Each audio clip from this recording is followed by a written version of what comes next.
Bom, meus amigos, minhas amigas aqui do Centro Espírita Caxambuense, boa noite a todos. Que a paz do Mestre Jesus esteja conosco, nos envolva, né, para a gente mergulhar nessas reflexões, né, em torno do Evangelho, em torno dos esclarecimentos da doutrina espírita, né, que são assim instrumentos tão importantes para a nossa caminhada terrena, né, para a gente seguir adiante, vencendo as provas, vencendo os desafios que a vida de encarnados, né, oferece a cada um de nós. Nosso objeto de estudo da noite de hoje é o item 18 do capítulo 5º, né, do Evangelho segundo o Espiritismo, que é o bem sofrer e o mal sofrer. O capítulo 5º, né, bem-aventurados os aflitos, né? O próprio título do capítulo já dá essa tônica para a gente, assim, para a gente tentar olhar a dor, o sofrimento de uma forma diferente do que habitualmente a gente faz. Né? De uma forma geral, e é natural, ninguém quer sentir dor, ninguém quer sofrer, né? Quem é que quer isso? Ninguém quer. Quem é que vai, né, calçar o sapato e colocar uma pedrinha lá dentro para sentir uma dor o dia inteiro? Ninguém vai fazer isso, né? Então é natural esse sentimento da gente não querer a dor, a gente querer o alívio, buscar os recursos, né, para o nosso sofrimento acabar. Isso é normal, é natural, e a gente deve fazer isso. Eu estou com uma enfermidade, vou procurar um médico, vou tentar os recursos que forem possíveis para tornar o equilíbrio físico. Mas o que acontece na nossa caminhada? Há dores que vão fazer parte do nosso caminho.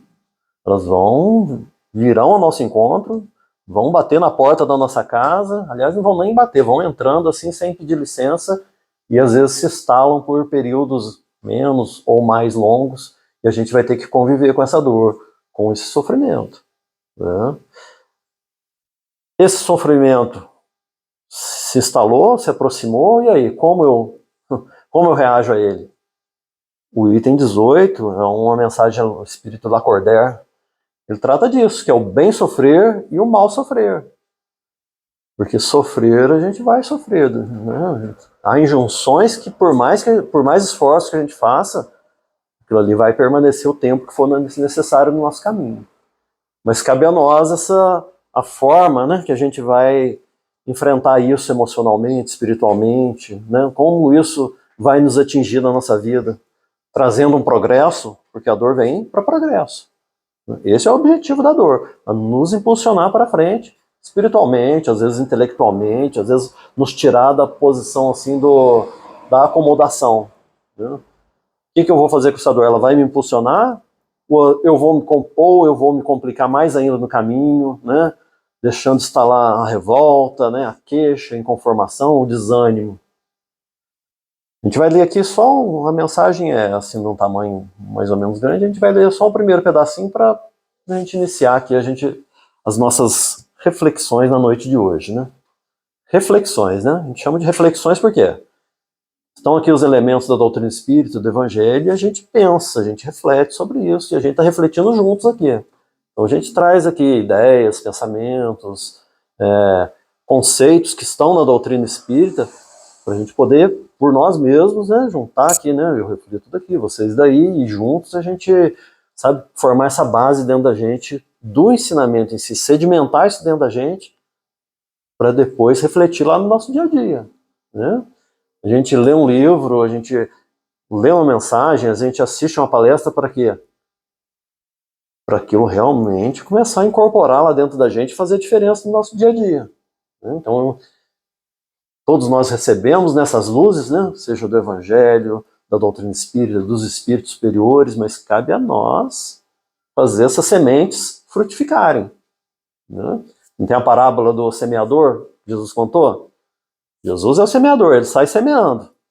E a semente vai caindo ao longo do caminho, mas o que vai frutificar cada semente depende de cada um de nós. Depende do aproveitamento que a gente fizer.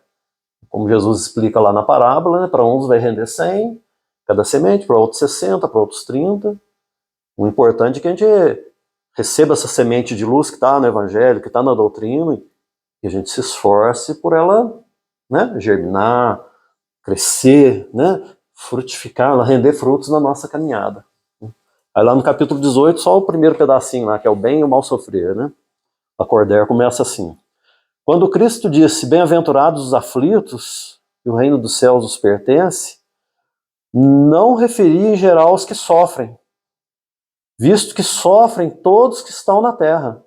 Já é a primeira constatação até óbvia, né? Porque quando a gente está sofrendo, quando a gente está passando por uma dificuldade, a gente tem a tendência de achar que aquilo é só com a gente. E, nossa, a vida da outra pessoa está tão boa, está tão maravilhosa, ela está lá numa situação tão... Você pode ter certeza, todos na Terra sofrem, todos, sem exceção alguma. É evidente que cada um está numa experiência, está num aprendizado, está numa necessidade. Cada um tem um aspecto ali que precisa aprender, então às vezes a dor, às vezes para um vem na forma de enfermidade, na outra vem na forma às vezes de solidão afetiva, para o outro vem com a dificuldade material, né? Cada um vai refletir de uma maneira, mas o Espírito já começa refletindo aqui, ó, bem-aventurados aflitos, né? Bem-aventurados que sofrem, né? Mas não basta sofrer, porque todos sofrem, não seriam todos bem-aventurados, né? São os que realmente fazem do sofrimento a alavanca de progresso. Né? Visto que todos sofrem os que se encontram na terra. Quer ocupem os tronos, né? Ou seja, os reis, aquelas pessoas de autoridade, ou os que dormem sobre uma palha. Né? Não interessa, todos sofrem. Os sofrimentos são diferentes. Né? As experiências são diferentes. Se a gente está dormindo na palha hoje, daqui a pouco a gente pode estar lá no trono, na posição de mando, de poder, e vai ter o sofrimento, vai ter a dor envolvida lá. Experiências diferentes, né, a cada reencarnação, a cada etapa reencarnatória, mas pelo nosso estágio evolutivo, pelo estágio que o planeta se encontra, planeta de provas e expiações, qualquer posição que a gente tiver, a dor vai estar lá com a gente. Aí o Espírito continua aqui mais um pedacinho, ó. Mas poucos sofrem bem, poucos compreendem que somente as provas bem suportadas podem conduzi-lo ao reino de Deus. Conduzir ao reino de Deus, aqui o Espírito está usando uma linguagem simbólica, né? Somente as provas bem suportadas podem nos levar à elevação, a essa mudança de estágio íntimo. Né? Quem é que quer desencarnar? Quem não quer, né? Desencarnar e ser acolhido lá pelos benfeitores amigos, né? Talvez pelas nossas avózinhas que já partiram, né? Todos nós queremos, não queremos? A nossa condição espiritual do lado de lá depende do quê? Depende exclusivamente da condução da nossa vida aqui. Se eu realmente me esforço para melhorar, se eu realmente busco compreender as lições de Jesus, para ter resignação, para ter assim, paciência quando a prova fica mais pesada, né? Eu não descarrego no outro quando o meu ombro está pesando, né? A gente às vezes faz isso, né? Nós às vezes fazemos isso. A gente está sobrecarregado de problemas, de dores, e quando vê a gente dá uma patada em quem não tem nada a ver com aquilo. Uai, que culpa tem aquele irmão, irmã que está perto da gente daquela circunstância que a gente está vivendo? Nenhuma. Então a gente está se complicando numa situação que a gente devia estar aprendendo. Eu estou vivendo uma dor, mas eu quero diminuir a dor do meu irmão. Eu não quero causar nada nele. Né? Isso chama resignação, isso chama esperança, confiança em Deus. Né? É a gente fazer ao outro o que a gente gostaria que o outro nos fizesse, nessa lição grandiosa de Jesus, né? Que é a essência da caridade. Qual que é o certo fazer com o outro? O que eu gostaria que o outro fizesse comigo. Eu gostaria de levar uma patada do outro? Não, ninguém gosta. Né? Então eu também não vou fazer isso. Por mais que meus ombros estejam sobrecarregados, por mais que aquela dor esteja me espizinhando o coração. Né? Então esse é um exemplo simples assim, como que a gente pode bem sofrer. Primeiramente, não querendo levar aquele amargor que está dentro do meu coração, aquela situação difícil, para que ela contamine o dia, o ânimo daquelas pessoas que às vezes estão muito próximas da gente dentro da nossa casa, né? Ou no ambiente de trabalho, um amigo, seja a situação que for. A gente tem responsabilidade, a dor é minha. Né? Jesus colocou no meu ombro, por quê? É porque eu tenho força para isso. É porque o meu ombro resiste. Ou alguém acha que Jesus daria uma prova para a gente que a gente sucumbiria com certeza? Claro que não. É claro que não. Sabe? Então, esse é o primeiro cuidado que a gente tem que ter quando a dor chegar no meu caminho, né? A gente, né, saber aproveitá-la, né, nesse sentido espiritual de desenvolver esses sentimentos assim mais mais elevados, né, dar uma visão assim mais espiritualizada da situação, né, e não nos complicar mais ainda, por exemplo, né, afetando negativamente alguém que está próximo da gente. Né. O fundamental é a gente aprender a lidar com o sofrimento, e a doutrina espírita, Jesus nos ensina isso o tempo inteiro, em diversas passagens. Né. Tem uma passagem em João, lá no capítulo 16, versículo 33, né? João registrou as palavras de Jesus, dizendo assim, ó, tenho-vos dito essas coisas, para que em mim tenhais paz. No mundo tereis aflições, mas tende bom ânimo, eu venci o mundo. Jesus está sendo absolutamente claro aqui. Por que ele veio? Por que ele está ensinando? Para que a gente tenha paz. Ele está falando assim, ó, é para vocês não ter sofrimento, é para vocês terem uma situação confortável a vida inteira. Não, não é, porque isso aí não seria progresso, isso aí não seria aprendizado. Mas dentro das circunstâncias que a gente vê, Jesus está dizendo, ó, eu vim de ensinar a vocês a ter paz. E ele mesmo já avisa, ó, porque no mundo tereis aflições. É o que a gente está conversando aqui. A nossa condição de espíritos atrasados e encarnados nesse planeta, a gente faz jus a esses aprendizados mais ásperos, mais duros, sabe? Que tem como professora, né? Cada lição dessa, a professora é a dor. Vai fazer parte do nosso caminho. A gente, espírita, não faz apologia da dor. Fala, nossa, tem que sofrer, tem que... Não, não é. Não é isso. Nós já falamos disso também. Né? A gente não procura a dor, mas a dor vai vir ao nosso encontro. Né? O objetivo de Jesus é o quê? Com todos os ensinamentos dele, quando ele fala, toma tua cruz e segue-me, é nos sustentar nessa caminhada, nesse aprendizado, nessa trajetória. Em outro momento, Jesus disse assim, ó, deixo-vos a minha paz vos dou. Todo mundo já ouviu isso, né? Mas não dou como o mundo a dá. Jesus está dizendo, eu te dou a minha paz vos dou, mas não dou como o mundo dá. O que Jesus está querendo dizer com isso? Eu vou dar paz, mas não a paz do mundo. Porque qual que é a nossa ideia de paz do mundo? A nossa ideia, de uma forma geral, a paz do mundo é o quê? É quando eu não estou com problema, é quando eu estou tudo tranquilo, quando eu estou descansando, quando não tem ninguém me amolando, quando aquela situação está assim, basicamente na inércia, muitas vezes quando está no ócio, né?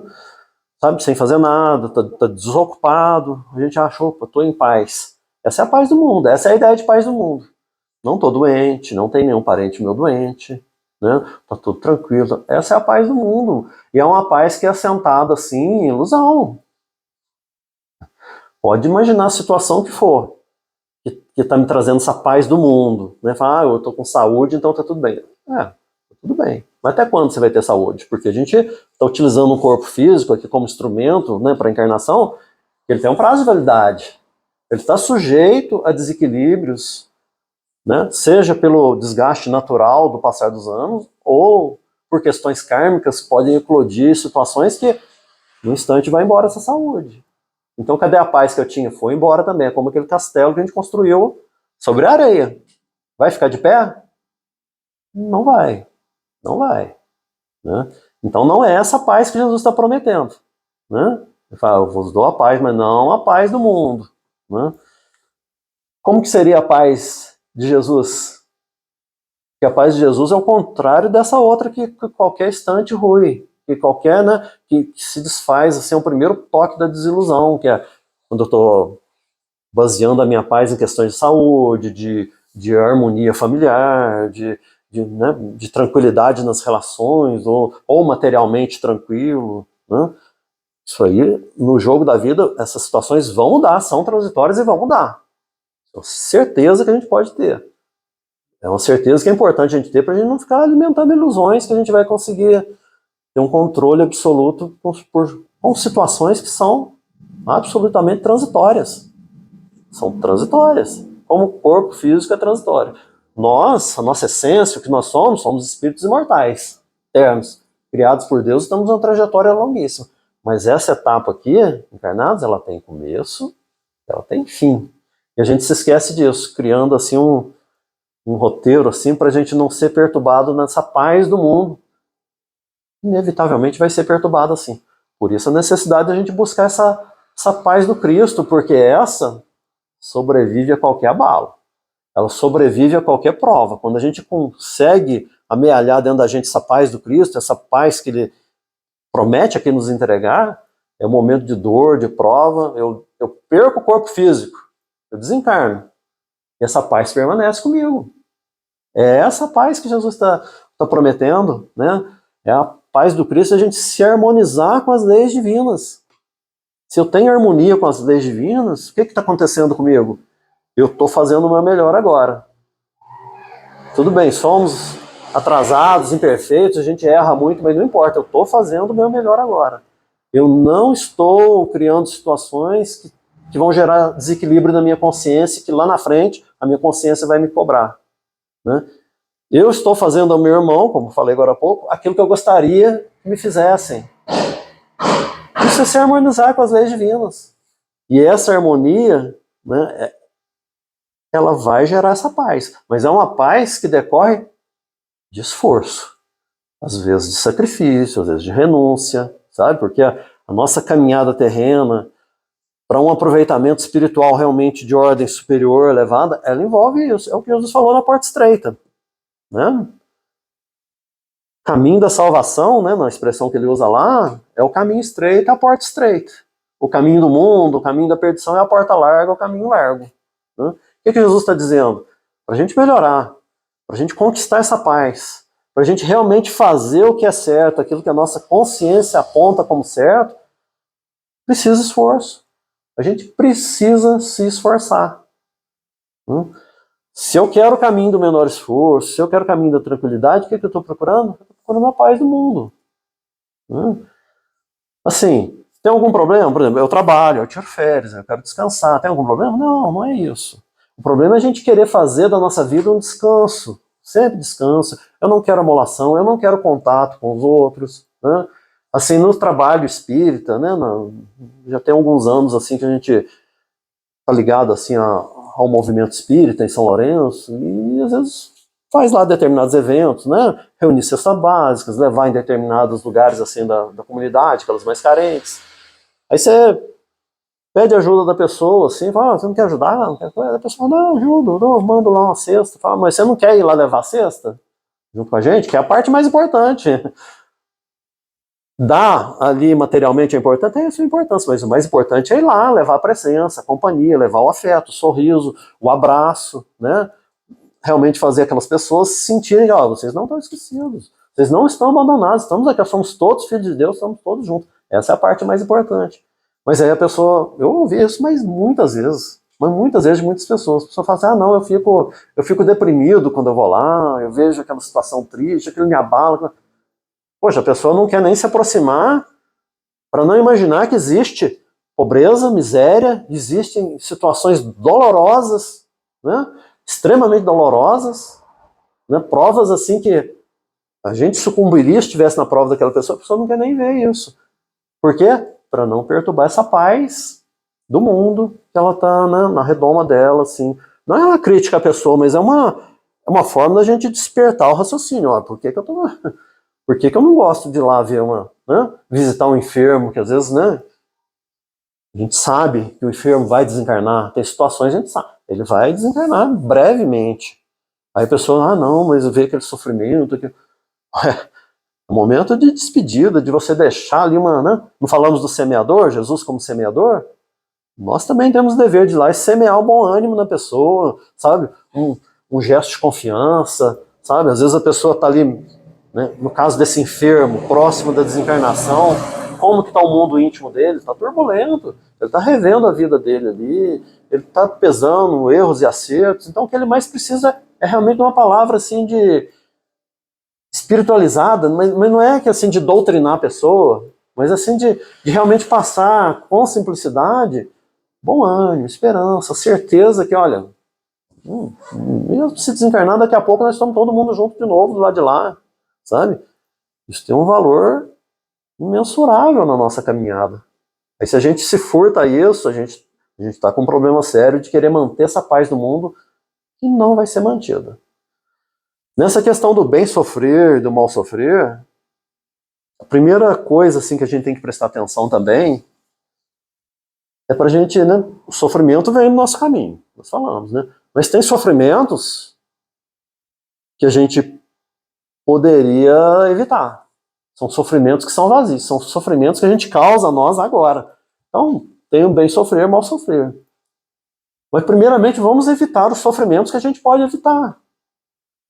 No capítulo 5 também do Evangelho, no item 23, é a mensagem lá que chama os tormentos voluntários, que trata exatamente disso.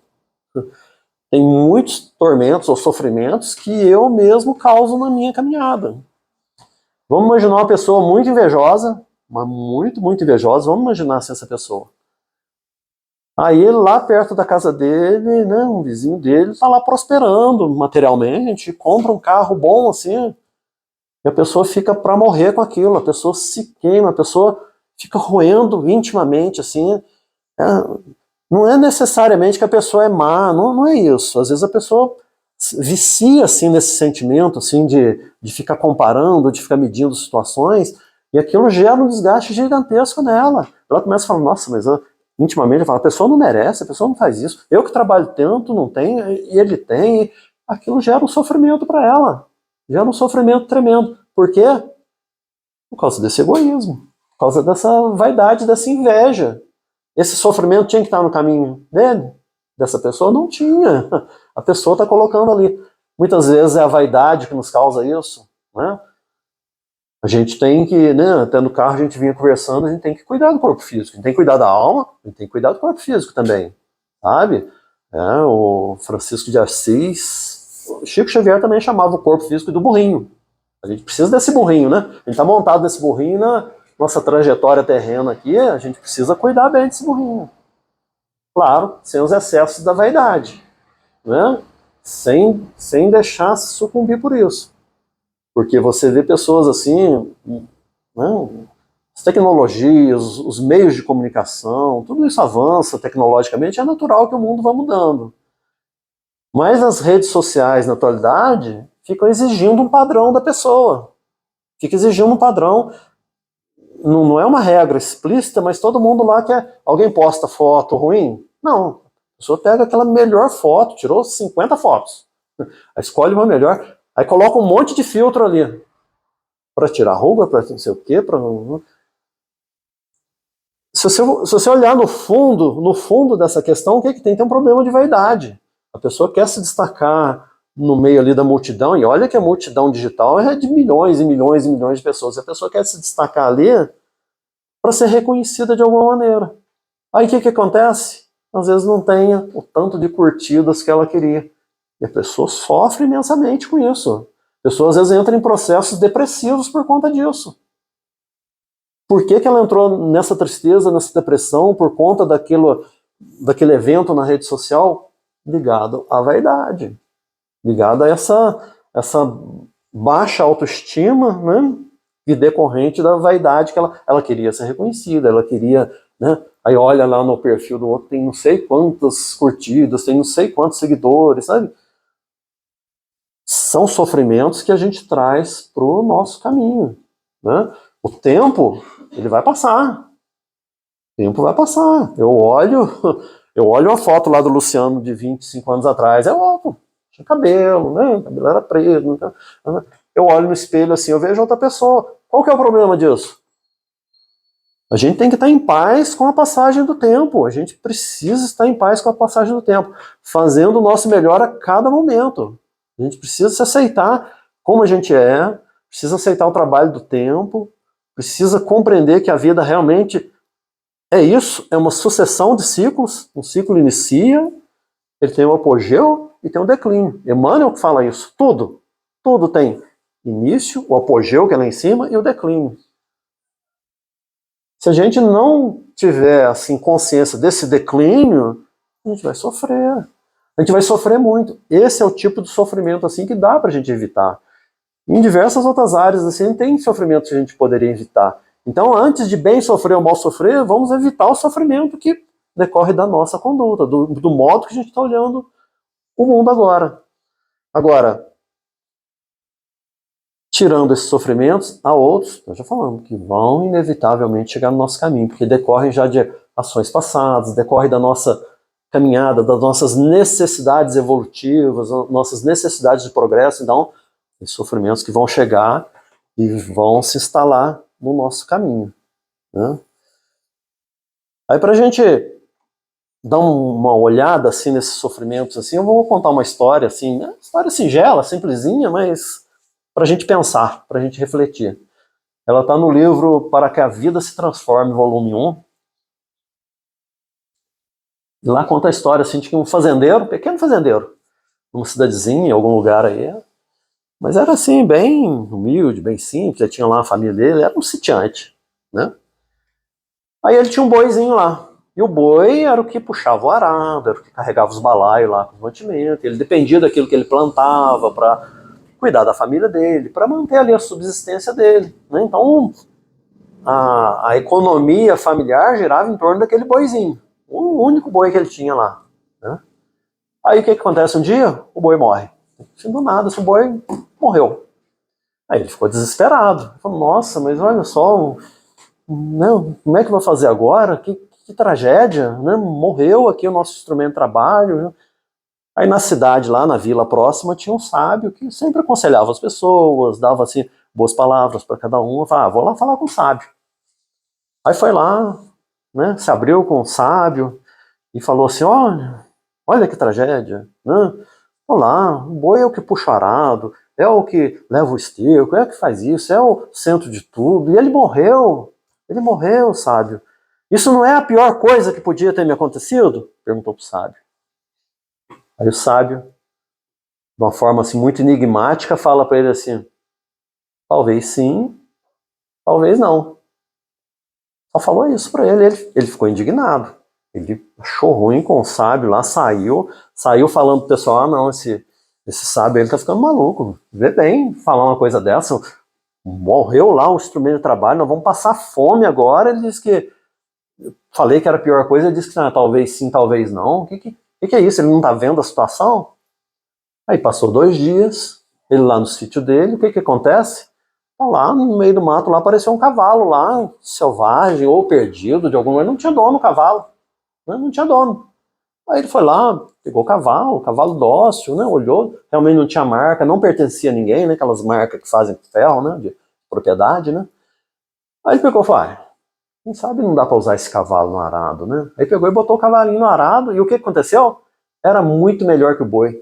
Rendia muito mais, obedecia melhor, produzia muito mais. Ele ficou feliz da vida. Ele ficou muito feliz mesmo, porque ele começou a produção dele assim, aumentou muito, mas muito mesmo, porque o cavalinho realmente era mais adequado para aquelas tarefas. Aí ele voltou no sábio para pedir desculpa. Sábio, você me desculpa, 2 dias depois daquele dia que eu tive aqui, né, morreu o boi, mas eu achei um cavalo. E o cavalo é uma maravilha. É uma maravilha. Estou muito satisfeito com o cavalinho lá. Isso foi a melhor coisa que me aconteceu, não é?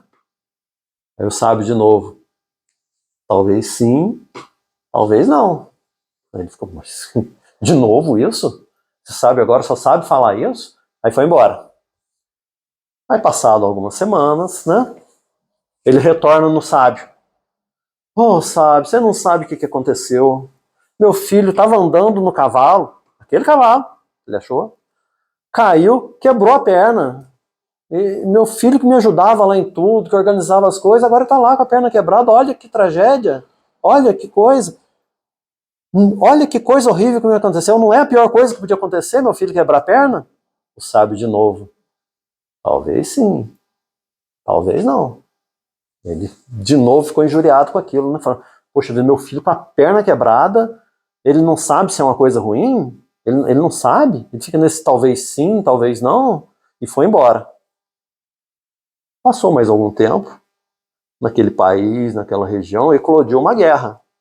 Assim, do nada lá, uma guerra, começou a guerrear com o país vizinho. Aí o que o governante fez lá? Convocou todos os jovens. Foram lá, né, o comando militar lá na aldeia lá, falou, todos os jovens aí, vai pro exército lá, tem que ir lá lutar. O filho dele, com a perna quebrada, ficou. Foi o único jovem que ficou.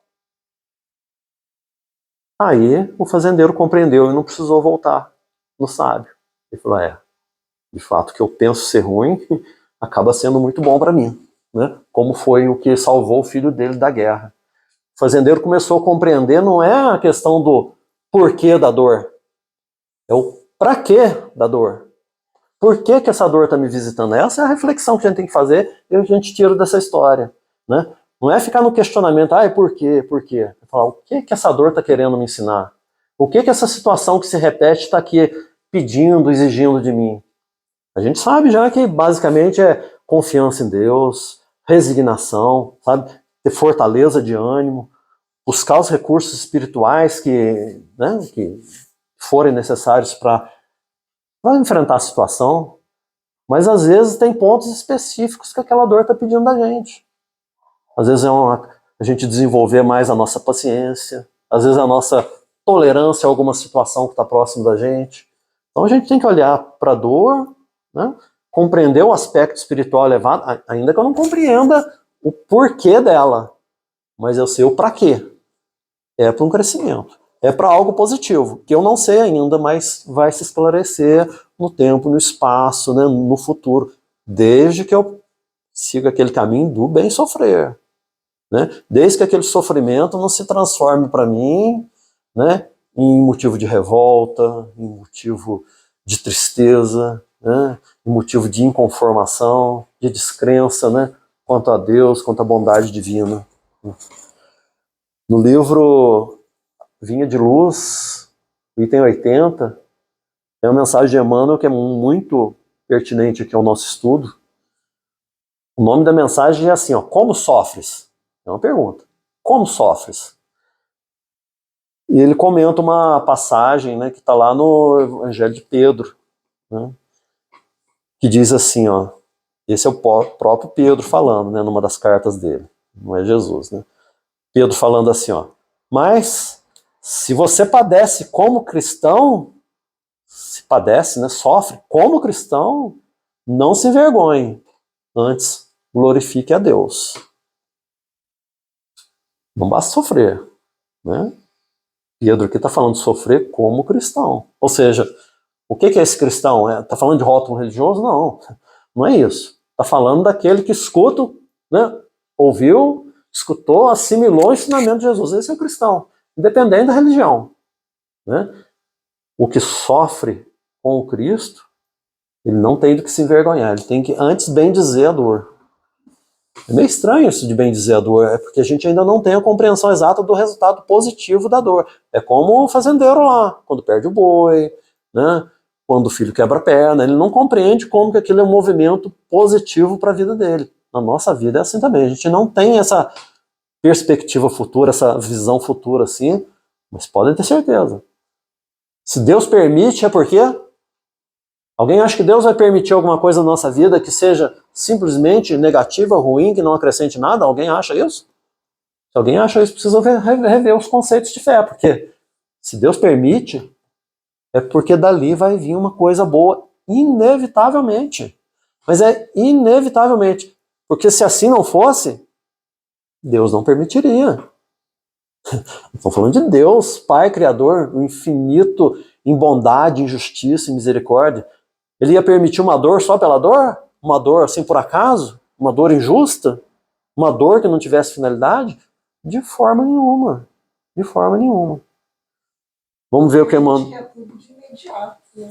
Esse é o problema do imediatismo nosso, né? A gente olha que essa situação está doendo, eu quero que não doa mais. Esquecemos que somos espíritos imortais. Nós vamos viver para lá desse corpo físico. Essa é a grande ilusão do suicida. Aquele que tem uma tendência assim, que tem esse pensamento de querer tirar a própria vida. O que a pessoa está querendo quando ela se envolve nessa vibração, nesse pensamento? Ela está tentando fugir da dor. Ela está tentando buscar essa paz, mas a paz do mundo. Ela vai encontrar? Não vai, ela vai só complicar o caminho. Né? Não vamos nem chegar ao ponto assim, do extremo, dela realmente conseguir atentar contra a própria vida. Mas só de estar envolta nessa vibração, dessa tendência, desse pensamento, ela já está sofrendo. Ela já está acalentando uma ideia que vai trazer uma desilusão imensa, porque a dor que ela estiver vivendo, ela pode até desencarnar, que ela vai continuar a viver. E a essa dor vai somar a responsabilidade do atentado que fez ao próprio corpo físico. Nós falamos no começo, nós temos que cuidar do burrinho, né? Não atentar contra ele. Então essa perspectiva, como você falou, não é só agora. O que eu estou sofrendo não é só pelo agora. O benefício é futuro. E o que eu vou fazer agora não reflete só nesse momento, né? Vai repercutir aí nos caminhos para o futuro. Às vezes a pessoa se compromete, né, por uma situação assim transitória, de uma pretensa alegria, né, de um gozo assim, instantâneo, se compromete por anos, décadas assim no futuro, né, para lá do corpo físico. Né? Vamos imaginar a situação, a pessoa tem uma ganância assim, ela resolve aplicar um golpe, né, naquele instante, ela consegue um dinheiro, consegue uma soma que traz a ela uma satisfação, que traz a ela um bem-estar material por algum tempo, né, que realmente satisfaz aquele desejo inferior dela. Mas o que vai acontecer? Vamos supor que ela escapou da justiça do mundo, né? Que acontece muito. Mas ela escapa à própria consciência? É lógico que não. É lógico que aquilo vai repercutir negativamente futuro afora, para lá do corpo físico também. E o contrário também. Aquele momento de dor, de sofrimento, que é bem aceito, que é bem compreendido, pelo menos compreendido nesse sentido assim, não, Deus sabe o que está fazendo. A gente pode não compreender a circunstância em si, né? Às vezes envolve uma desencarnação repentina de um ente querido, a gente não entende a situação em si, mas a gente compreende que tem uma razão importante de ser. Se Deus permitiu, né, eu preciso me fiar nisso, eu preciso confiar nisso, eu preciso seguir firme adiante.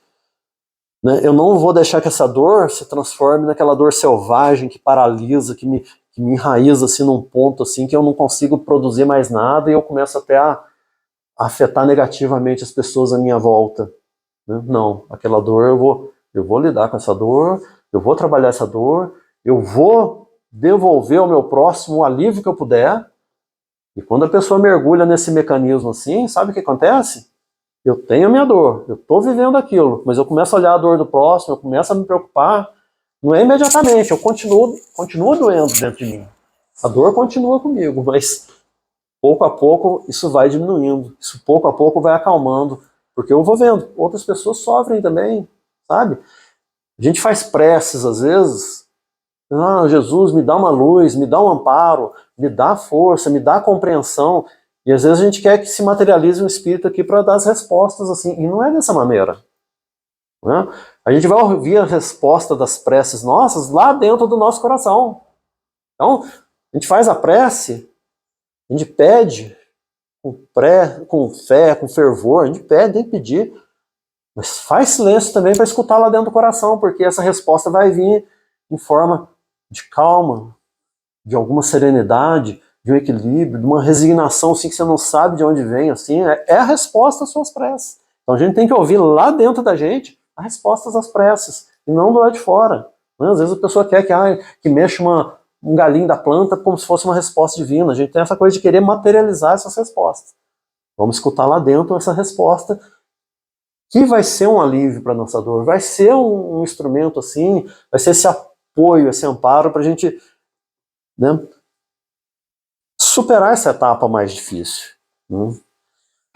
Para a gente finalizar, eu queria trazer só mais um destaque aqui, que é quando Paulo, lá na segunda carta aos Coríntios, né, tem o capítulo 7, no versículo 10, que ele coloca lá assim que tem duas tristezas, não é duas tristezas, ele coloca assim que tem duas posturas nossas diante da dor que nos visita.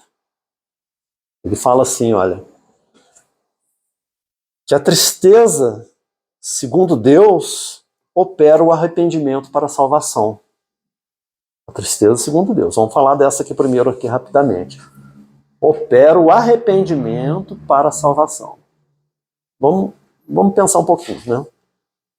Às vezes eu tenho uma atitude impensada, eu dei vazão ao meu ser inferior, assim, eu realmente fiz algo que agrediu minha consciência, aquilo começa a me doer. Começa a me deixar triste. né? Eu fico triste, como que eu pude fazer aquilo, né? Esse, assim, já é um estágio, assim, um pouquinho mais adiantado de esclarecimento, porque, assim, na média geral, a grande maioria ainda está cristalizado, que nem consegue ter esse sentimento. Faz e tá só acumulando, assim, essas contas na própria consciência. Está com a consciência cristalizada ali, que não... Mas num determinado momento a consciência vai cobrar isso. Mas vamos imaginar que a gente já, né, errou, esse erro despertou em nós essa tristeza, né, a nossa consciência nos aponta isso. Né? E qual que é o sentimento que vem? O arrependimento. Eu fico arrependido. Mas arrependido, o que é arrepender? O que é arrepender? Se a gente for olhar a origem da palavra lá no grego, a palavra arrepender chama metanoia. Metanoia, no grego lá, significa assim, ó, mente que se expande. Arrependimento é mente que se expande, pensamento que se expande. Olha que interessante. Então, vamos usar esse termo lá do grego para a gente colocar nessa frase aqui de Paulo. Né? A tristeza, segundo Deus, opera essa abertura da mente, esse esclarecimento da mente para a salvação. Olha como que esse esclarecimento significa o quê? Eu errei. Eu não quero isso mais. Eu vou tentar consertar esse erro. Não é possível consertar o erro? Eu vou fazer o melhor que eu puder daqui para frente. Às vezes dá para consertar o erro. Dá para amenizar. Eu fui lá e agredi alguém verbalmente. Eu posso realmente reunir humildade, lá conversar com a pessoa e falar, ó, desculpa, realmente eu não sei o que me deu naquele momento, você me desculpa, eu falei coisas sem pensar. Às vezes dá pra gente consertar, como nesse exemplo, às vezes não dá, mas eu começo a fazer. É a mente que se expande, começa a ter uma outra visão daquilo ali. Eu fiz uma ação, talvez não dê para, né, para refazer a ação, para pedir desculpa, alguma coisa assim, mas eu consigo aqui, ó, plantar sementes diferentes aqui que vão interferir nela. É a mente se abrindo. O arrependimento é isso. É onde eu realmente reconheço e começo a fazer diferente. Essa é a essência do arrependimento. Não basta eu ter remorso e ficar com remorso, carregando remorso. Eu tô com remorso. Eu tô 30 anos carregando remorso. E aí? E aí? Tem que abrir a mente, tem que ter esse arrependimento aqui, onde eu realmente, essa tristeza, segundo Deus, né, nas palavras aqui de Paulo, opera, né, para a salvação. A salvação aqui tem o sentido de quê? Não é aquele sentido teológico antigo, de salvar do inferno, não é isso. Salvação a gente pode compreender por elevação espiritual, como crescimento espiritual. Esse arrependimento me leva ao crescimento espiritual, que é a essência da nossa caminhada, é o objetivo maior da nossa caminhada, é o crescimento espiritual. Porque nesse crescimento espiritual envolve o quê? Eu me harmonizar com as pessoas que estão à minha volta, muitas vezes no núcleo familiar, né? Quem não tem problema assim de família? Todos nós temos. São raras as famílias assim, são raras, mas muito raras assim, as famílias que não têm problemas. Por quê? No núcleo familiar se reúnem espíritos que precisam se reequilibrar, são devedores uns dos outros, devedores e credores, então eles estão ali para se harmonizar, e nem sempre é fácil, é natural que seja assim. Mas nesse arrependimento a gente abre a mente e procura fazer o melhor. Por mais dificuldade que exista ali naquela circunstância, como nesse exemplo que nós demos agora, né, do núcleo familiar, que sempre tem atrito, sempre tem uma coisa, sempre. Por quê? É uma escola, é a primeira escola nossa, é o primeiro educandário que Jesus nos oferece através da reencarnação para a gente reajustar com espíritos que a gente tem dívidas, tem débitos, tem créditos. Então a gente precisa trabalhar isso ali dentro. Essa é a tristeza segundo Deus, né? Mas ele fala aqui, continuando, né? Mas a tristeza segundo o mundo opera a morte. A tristeza segundo o mundo opera a morte. Aí a gente faz uma conexão com aquilo que a gente falou da paz do mundo. Às vezes eu estou triste, segundo o mundo, aqui nas palavras de Paulo, porque eu perdi a paz do mundo. Aquilo que me trazia paz, que me trazia tranquilidade, segundo o aspecto material terreno, eu perdi aquilo, aí eu fico triste.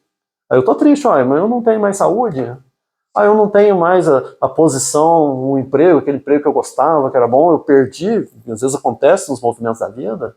Ah, aquela pessoa que eu amava tanto, ela não está mais aqui, seja lá por qual razão for, né? A pessoa fica triste segundo o mundo. que diz Paulo que opera para a morte. A morte aqui, que sentido que tem? Não é assim a morte física, é a morte espiritual, né? Porque na criação, o que é viver? O que é viver assim no aspecto espiritual? É quando a gente está em movimento, é quando a gente está em constante renovação, é quando a gente está realmente passando de um patamar para o outro em ascendência. Isso é viver. Isso é viver. Então, quando eu estou morto, quando eu estou estagnado, quando eu estou parado, quando eu estou acomodado. Nesse sentido espiritual, isso que é morte. Então, a tristeza, segundo o mundo, opera para a morte, para a estagnação espiritual. Para realmente ficar parado ali, ficar ali. Aí é o mal sofrer, porque eu vou estar sofrendo. Eu estou sofrendo, mas é o mal sofrer, é aquele sofrer que realmente não acrescenta, que não está renovando a criatura, que não está levando ela a um patamar adiante. Essa questão, né, da morte, nesse sentido assim, Jesus usou essa expressão quando ele falou assim, ó, deixar aos mortos o cuidado de enterrar seus mortos. Se você pensar assim, só morto, como quem perdeu o corpo físico, sem sentido nenhum, né? Porque era um rapaz que chegou, queria seguir Jesus e falou, mas deixa eu enterrar meu pai que morreu, né? Tá lá o velório dele. Aí Jesus fala, ó, deixa aos mortos o cuidado de enterrar seus mortos. Ele está falando do morto espiritualmente, né? Aquele que está estagnado, deixa que ele enterra lá o corpo físico, né? Daquele que desencarnou. Né? Então é um morto espiritual enterrando o morto, né? O desencarnado. Essa é a expressão de deixar os mortos, cuidar de enterrar seus mortos. Que a gente possa seguir assim, assimilando os ensinamentos de Jesus, da doutrina espírita, para a gente vencer esses desafios da vida, que a gente busque sempre na prece, busque no amparo, né, dos companheiros que estão assim à nossa volta, nossos familiares, no centro espírita, ou amigos, sabe? Que a gente não se deixe se envolver na dor, não deixe se abater pela dor, muito menos se fechar na dor, que aí vai levar a processos depressivos, de repente até a tendências suicidas, nesse desespero assim de lutar contra a dor, de querer que a dor acabe. Então, vamos buscar os auxílios, vamos ter fé, vamos ter confiança, vamos lembrar que Deus é essencialmente bondade, amor, justiça e misericórdia. Ele sempre terá misericórdia para nos auxiliar, para nos amparar, mas a gente precisa fazer a nossa parte. A gente precisa ir atrás dessa paz, não a paz do mundo, mas essa paz que Jesus está prometendo para nós. Muita luz, viu, para todos nós, que Jesus continue aí distribuindo essa paz dele na nossa caminhada terrena. Muito obrigado aí pela atenção de vocês.